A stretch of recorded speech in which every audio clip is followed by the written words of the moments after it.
जगत में प्रत्येक व्यक्ति को किसी ना किसी प्रकार की निर्बलता अवश्य होती है। जैसे कोई बहुत तेजी से दौड़ नहीं पाता तो कोई अधिक भार नहीं उठा पाता, कोई असाध्य रोग से पीड़ित रहता है तो कोई पढ़े हुए पाठों को स्मरण में नहीं रख पाता। ऐसे अनेकों उदाहरण और भी हैं। क्या आप किसी ऐसे व्यक्ति को जानते हैं जिसे सब कुछ प्राप्त हो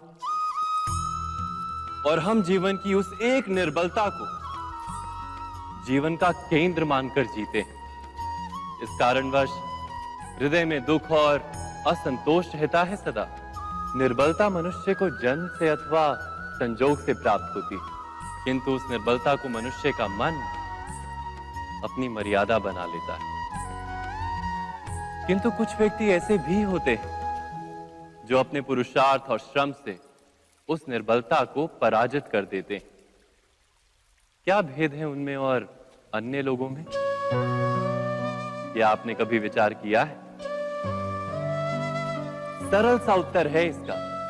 जो व्यक्ति निर्बलता से पराजित नहीं होता, जो पुरुषार्थ करने का साहस रखता है हृदय में, वो निर्बलता को पार कर जाता है।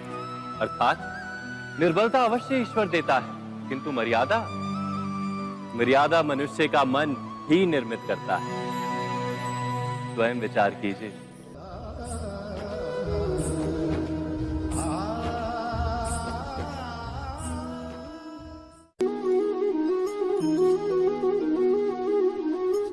भविष्य का दूसरा नाम है संघर्ष। हृदय में आज इच्छा होती है और यदि पूर्ण नहीं हो पाती तो हृदय भविष्य की योजना बनाता है। भविष्य में इच्छा पूर्ण होगी ऐसी कल्पना करता रहता है, किंतु जीवन ना तो भविष्य में है ना अतीत में। जीवन तो इस क्षण का नाम, अर्थात इस क्षण का अनुभव ही जीवन का अनुभव। पर हम ये जानते हुए भी इतना सा सत्य समझ नहीं पाते। या तो हम बीते हुए समय के स्मरणों को घेर कर बैठे रहते हैं, या फिर आने वाले समय के लिए हम योजनाएं बनाते रहते हैं और जीवन जीवन बीत जाता है।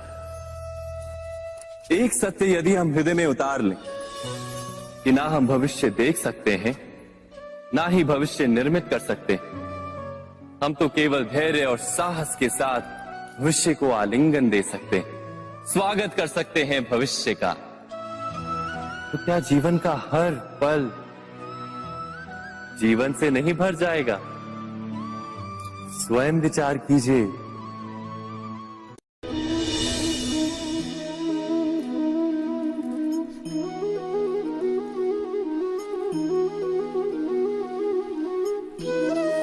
ज्ञान प्राप्ति सदा ही समर्पण से होती है, यह हम सब जानते हैं। किंतु समर्पण का वास्तविक महत्व क्या है? क्या हमने कभी विचार किया? मनुष्य का मन सदा ही ज्ञान प्राप्ति में विभिन्न बाधाओं को उत्पन्न करता है। कभी किसी अन्य विद्यार्थी से ईर्ष्या हो जाती है, कभी पढ़ाए हुए पाठों पर संदेह जन्मता है और कभी गुरु द्वारा दिया गया दंड मन को अहंकार से भर देता है। नहीं, क्या ऐसा नहीं होता? न जाने कैसे कैसे विचार मन को भटकाते हैं और मन की इसी अयोग्य स्थिति के कारण हम ज्ञान प्राप्त नहीं कर पाते। मन की योग्य स्थिति केवल समर्पण से निर्मित होती है। समर्पण मनुष्य के अहंकार का नाश करता है, ईर्ष्या, महत्वाकांक्षा आदि भावनाओं को दूर कर हृदय को शांत करता है और मन को एकाग्र करता है। वास्तव में ईश्वर की सृष्टि में ना ज्ञान की मर्यादा है ना ज्ञानियों की। गुरु दत्तात्रेय ने तो गाय और श्वान से भी ज्ञान प्राप्त कर लिया था।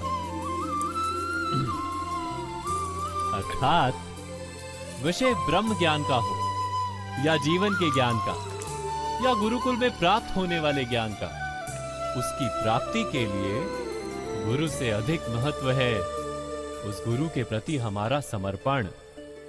क्या यह सत्य नहीं?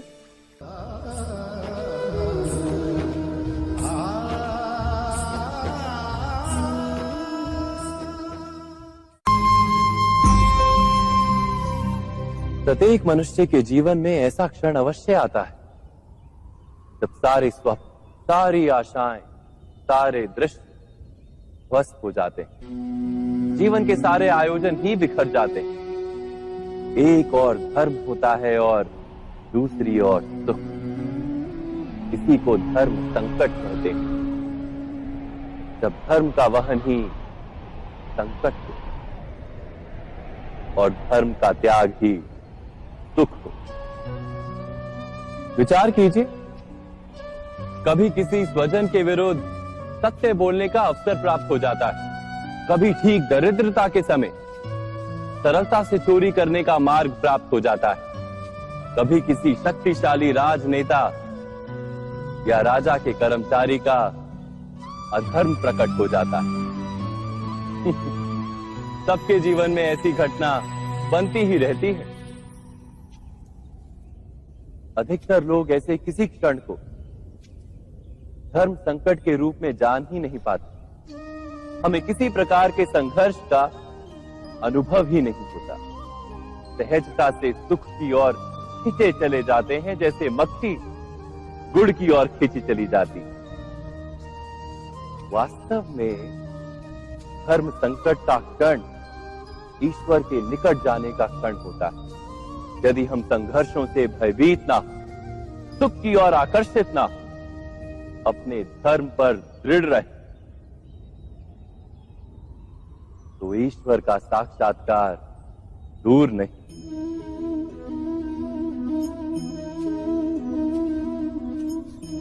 पवन से युद्ध करने वाला पत्ता यदि पेड़ से गिरता है तो भी आकाश की ओर उठता है।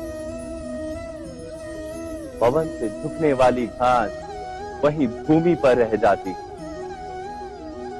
अर्थात धर्म संकट से यदि हम संकट को ही टाल दें तो सुख तो मिलता है, जीवन बढ़ता है, किंतु क्या चरित्र नहीं टूटता? क्या आत्मा दरिद्र नहीं हो जाती? क्या ईश्वर से अंतर नहीं हो जाता? स्वयं विचार कीजिए। दो व्यक्ति जब निकट आते हैं तो एक दूसरे के लिए सीमाएं और मर्यादाएं निर्मित करने का प्रयत्न अवश्य करते हैं। हम यदि सारे संबंधों पर विचार करें तो देखेंगे कि इन सारे संबंधों का आधार यही सीमाएं हैं जो हम दूसरों के लिए निर्मित करते हैं। और यदि अनजाने में भी कोई अन्य व्यक्ति इन सीमाओं को तोड़ता है तो उसी क्षण हमारा हृदय क्रोध से भर जाता है। इन सीमाओं का वास्तविक रूप क्या है? क्या हमने कभी विचार किया? सीमाओं के द्वारा हम दूसरे व्यक्ति को निर्णय करने की अनुमति नहीं देते। अपना निर्णय उस व्यक्ति पर थोपते हैं, अर्थात किसी की स्वतंत्रता का अस्वीकार करते हैं। और जब स्वतंत्रता का अस्वीकार किया जाता है तो उसका हृदय दुख से भर जाता है। और जब वो सीमाओं को तोड़ता है तो हमारा हृदय क्रोध से भर जाता है। क्या ऐसा नहीं होता?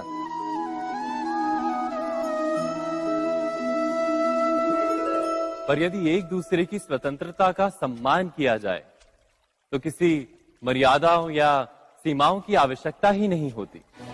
अर्थात जिस प्रकार स्वीकार किसी संबंध का देह है, क्या वैसे ही स्वतंत्रता किसी संबंध की आत्मा नहीं? स्वयं विचार कीजिए। सबके जीवन में ऐसा प्रसंग अवश्य आता है कि सत्य कहने का निश्चय होता है हृदय में, किंतु मुख से सत्य निकल नहीं पाता। कोई भय मन को घेर लेता है। किसी घटना अथवा प्रसंग के बारे में बात करना या फिर स्वयं से कोई भूल हो जाए उसके बारे में कुछ बोलना, क्या ये सत्य है? नहीं, ये तो केवल तथ्य है।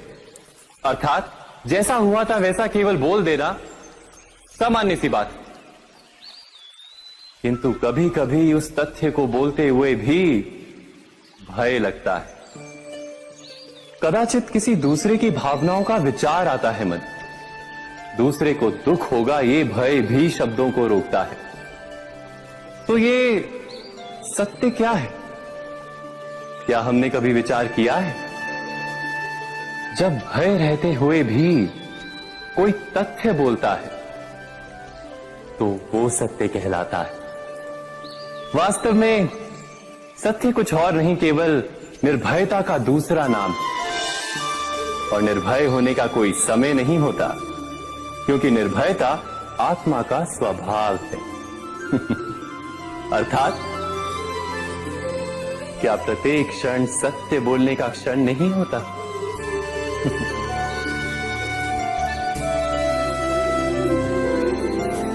स्वयं विचार कीजिए।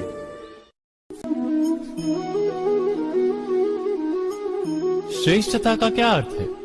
श्रेष्ठता का अर्थ है दूसरों से अधिक ज्ञान प्राप्त करना। अर्थात मूल्य इस बात का नहीं कि स्वयं कितना ज्ञान प्राप्त किया, मूल्य इस बात का है कि प्राप्त किया हुआ ज्ञान अन्य लोगों से कितना अधिक है। अर्थात श्रेष्ठता की इच्छा ज्ञान प्राप्ति को भी एक स्पर्धा बना देती है। और स्पर्धा में विजय अंतिम कब होती है?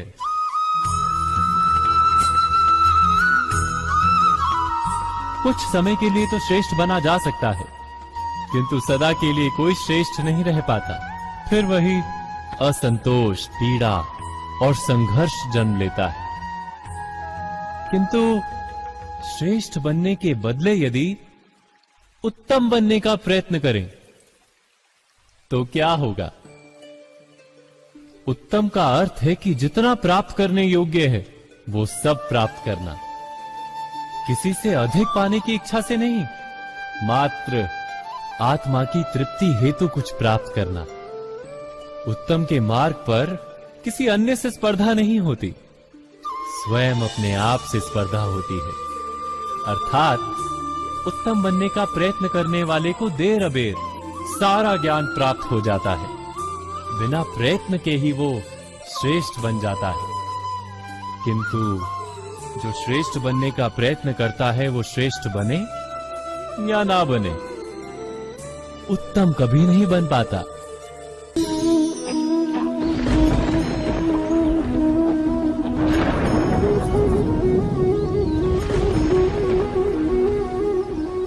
सपनों और पूर्वाभासों के आधार पर हम भविष्य के सुख दुख की कल्पना करते हैं। भविष्य के दुख का कारण दूर करने के लिए हम आज योजना बनाते हैं।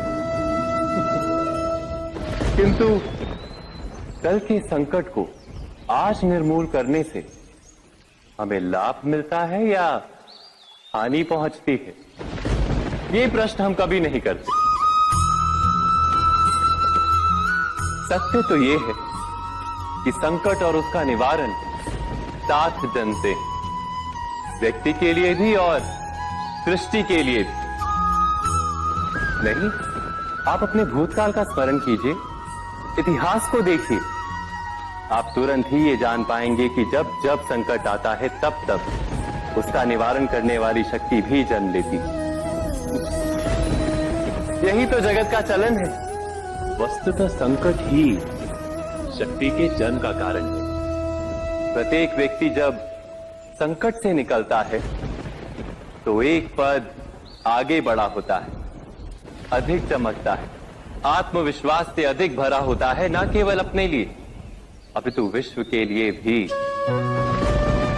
क्या ये सत्य नहीं? वास्तव में संकट का जन्म है एक अवसर का जन्म, अपने आप को बदलने का, अपने विचारों को ऊंचाई पर करने का अवसर, अपनी आत्मा को बलवान और ज्ञान मंडित बनाने का अवसर। जो ये कर पाता है उसे कोई संकट नहीं होता, किंतु जो ये नहीं कर पाता वो तो स्वयं एक संकट है विश्व के लिए। विचार कीजिए।